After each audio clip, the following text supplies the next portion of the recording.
Hello and welcome to Petrotech 2007, a wrap-up special report on the mother of all oil and gas shows in the country. In New Delhi, I am Vivian Fernandez. Petrotech is a once-in-2-year event that goes back 12 years, the latest one being the 7th in a series.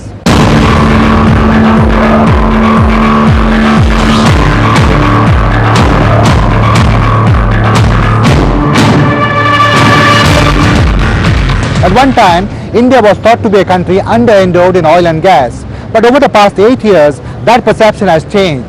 Significant quantities of oil have been discovered in Rajasthan and gas in the Krishna-Godavari basin of the east coast, the latest one as if timed for the conference by the organizer ONGC itself. We have yet to reach the target depth. This is the second deepest well we are drilling in India, about 7,000 meters. We have reached about 6,600 meters.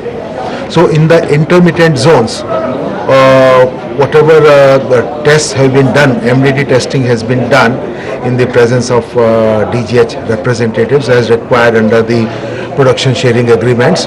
We have encountered some gas in very good quantities. The changing perception of India as an economy of consequence and the possibility that it might contain significant quantities of oil and gas drew a large number of delegates.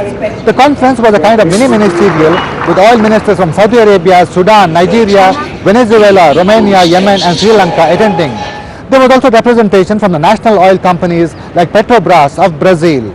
The presence of the Petroleum Minister of Qatar, a major gas producer, would have lent weight to an otherwise heavy-duty event. It's the best attended show. I'm told how many 4,000 delegates are there. You can see there was no space, so we have provided CCTV, the closed circuit televisions in the rooms. They are seeing them. A rescheduled ASEAN summit in the Philippines came in the way of the Prime Minister inaugurating the conference. External Affairs Minister Pranab Mukherjee did the honors. An apt choice because oil equity or the acquisition of stakes in oil fields abroad has become a key aspect of India's strategy for energy security. ONGC, for instance, has a footprint across 25 countries. Oil India is following closely and Reliance Industries is acquiring acreages abroad. Energy security must remain a prime objective of our policies and all-round efforts. We are moving towards this through intensification of indigenous exploration, bringing in more equity oil from overseas, improving the recovery by leveraging advances in technologies and professional management and tapping emerging areas like coal gasification. The Petroleum Secretary made the interesting observation that carbohydrates and hydrocarbons are but carbon and hydrogen molecules differently arranged, the one sustaining the individual, the other powering a national collective. This is the first year of the 11th five-year plan that seeks to achieve 9% GDP growth in the closing years. To meet the growing demand for oil and gas, India has decided to double the rate of exploration in each of the next 5 years to cover 60% of territory by 2012, up from 33% now. Preparations for the next round of auctions of exploration licenses are just down the corner. We will start our first round of consultation with the present players as well as the prospective players. It's a wide-ranging consultation in which we'll give the draft terms also, which we are proposing for the next round. And we will definitely further intensify our consultations with the players before printing the terms for the 7th round. I think it has been a continuous learning curve for us, and round after round the terms have been improved considerably and they have become more and more transparent. And transparency-wise, I do not think there is any scope for us to improve it further. But in terms of the terms, yes, definitely I think we could take a look at it. We are going to have consultations. Should be by the middle of February. Among the many suggestions received at the many technical and by invitation only sessions was the one to integrate methane and oil exploration licenses following the discovery of methane in oil blocks in the Gujarat-Rajasthan region. These are separately awarded now, and there have been 3 rounds of auctions of licenses for extraction of methane from coal beds. From one company which had an oil block for exploration, and they said we are discovering some methane in the oil field, can we extract that also? In fact, we examined it. I think we are taking a very favorable view of that. It makes sense. to ensure optimal utilization of your resources there. Definitely yes. These are worth considering and worth responding to in a favorable way.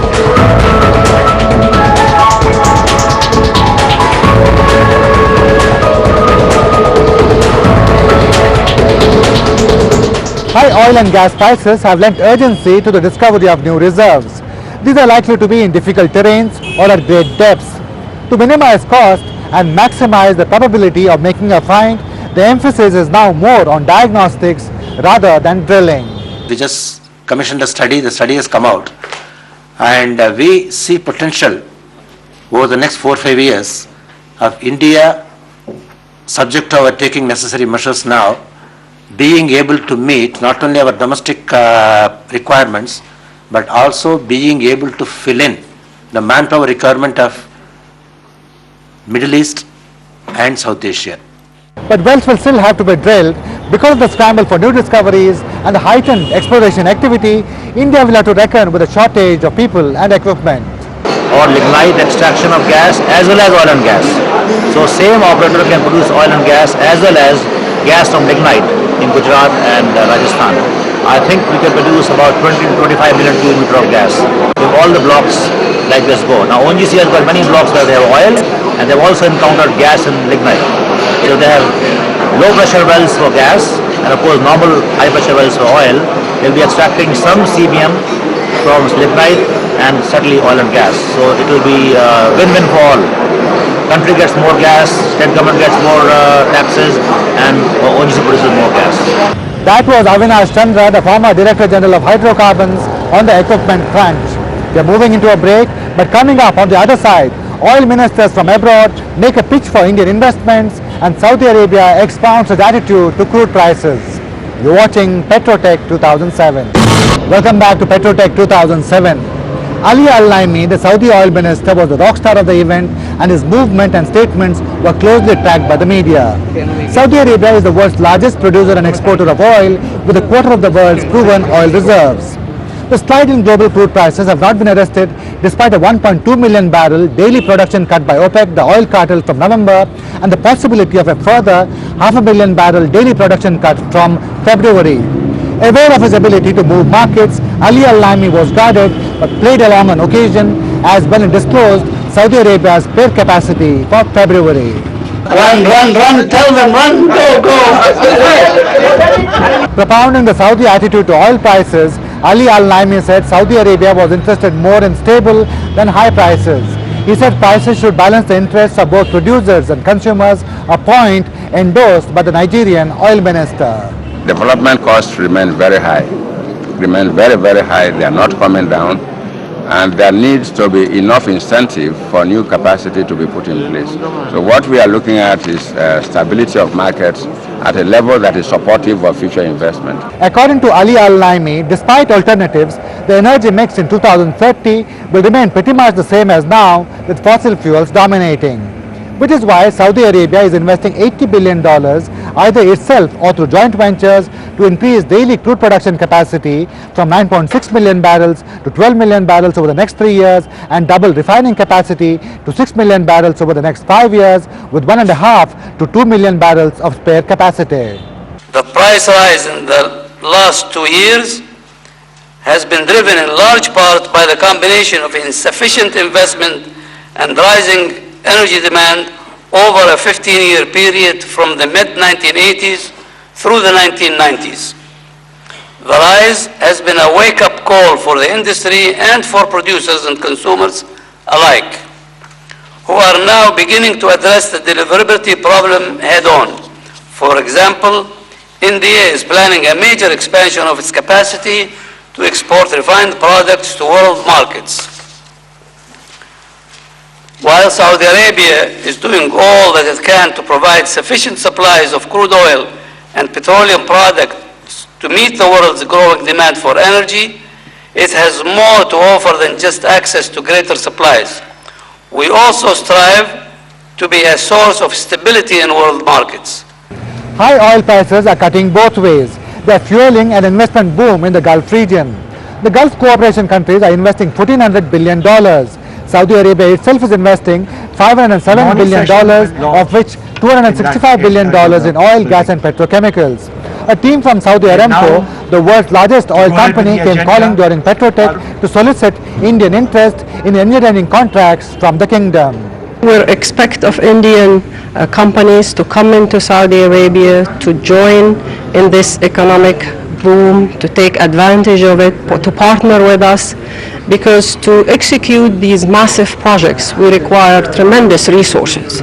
With 25% of the world's proven oil reserves, Saudi Arabia has a special interest in looking beyond the short term, Ali Al-Naimi said.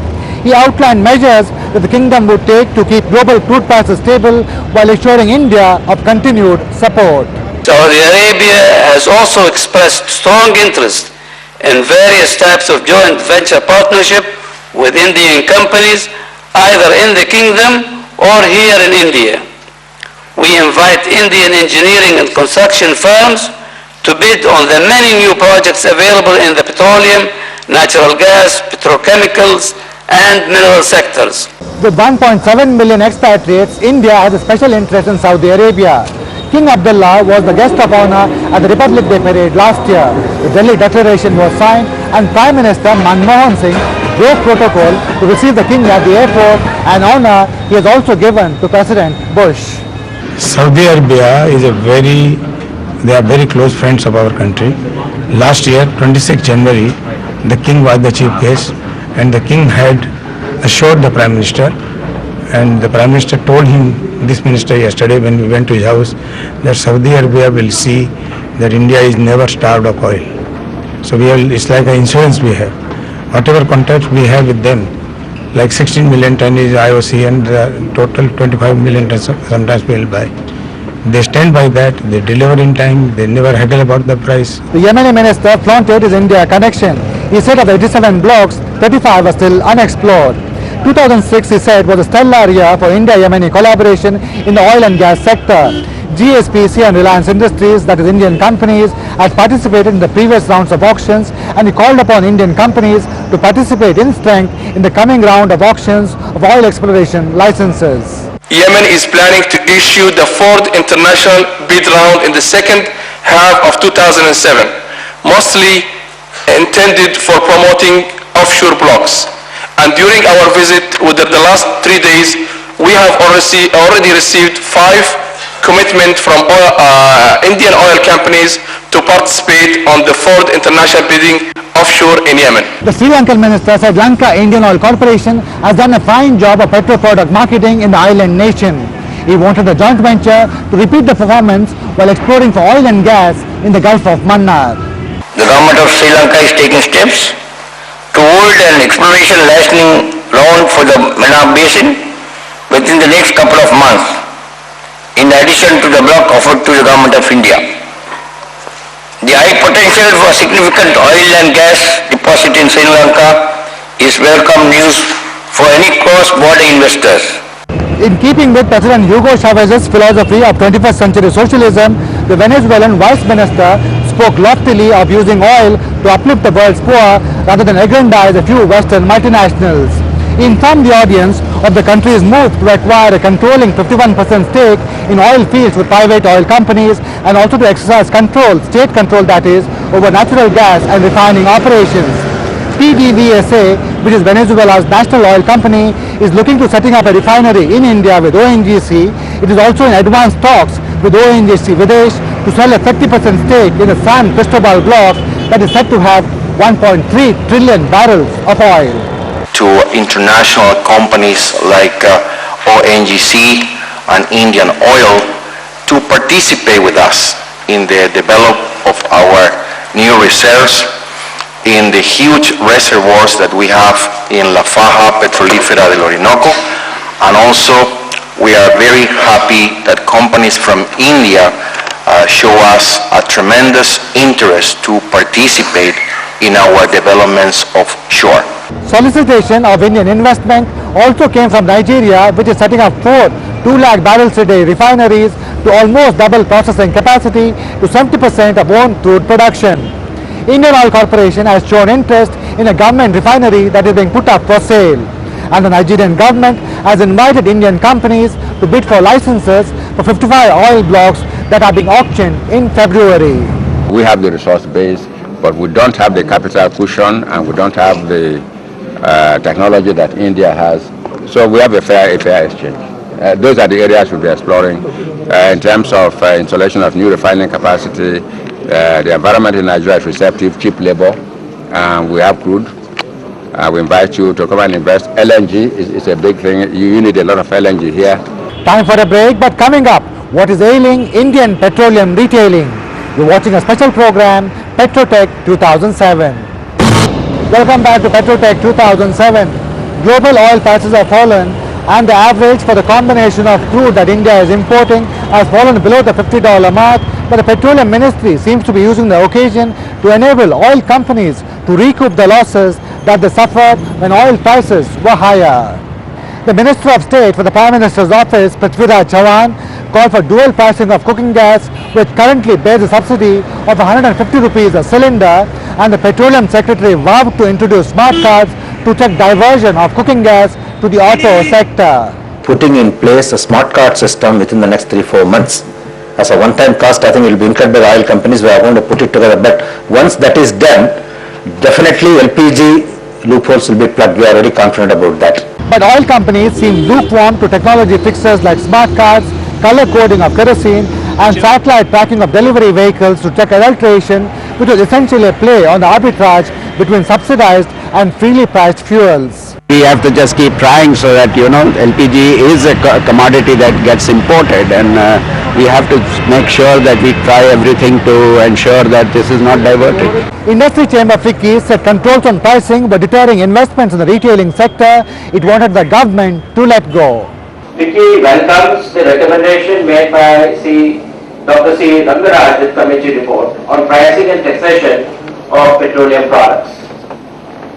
Its proposal to introduce trade parity pricing, lowering of custom duties, and shifting of excise duties from an ad valorem to a specific rate will go a long way in correcting anomalies that have existed in the fiscal regime in the downstream industry. At current prices, oil companies are making a small profit on petrol but losing money on diesel, cooking gas and kerosene. The Petroleum Secretary said that compassionate subsidies for lifeline fuels like kerosene used in illumination in rural homes were inescapable, but these should be explicitly provided in the budget, not loaded onto oil companies. He was blunt when he called upon the political leadership to take the politics out of pricing. You cannot talk about a 9 to 10% GDP growth with a sick energy sector here. The highlight of the event was the buyers-sellers meet that saw participation from 40 companies and a huge amount of business being generated. Difficult to gauge gauge values, particularly so soon after the event, because given the capital cost of some of the equipment that gets traded, the negotiating process can often be quite long. I think the purpose of people coming to Petrotech to exhibit is to meet people who they can begin the negotiating process with. We are in the business of providing business contacts. That's one of our slogans. Two pioneers were also honored. Bisham Kumar Bakshi, one-time chairman of Indian Oil Corporation, got the Lifetime Achievement Award for his contribution to the petroleum refining and retailing industry, and Colonel Satya Prakash Wahi, first chairman of ONGC, for taking oil production to its peak during his tenure between 1981 and 1989. That's the wrap on Petrotech 2007. From me and the team here, goodbye. Thanks for watching.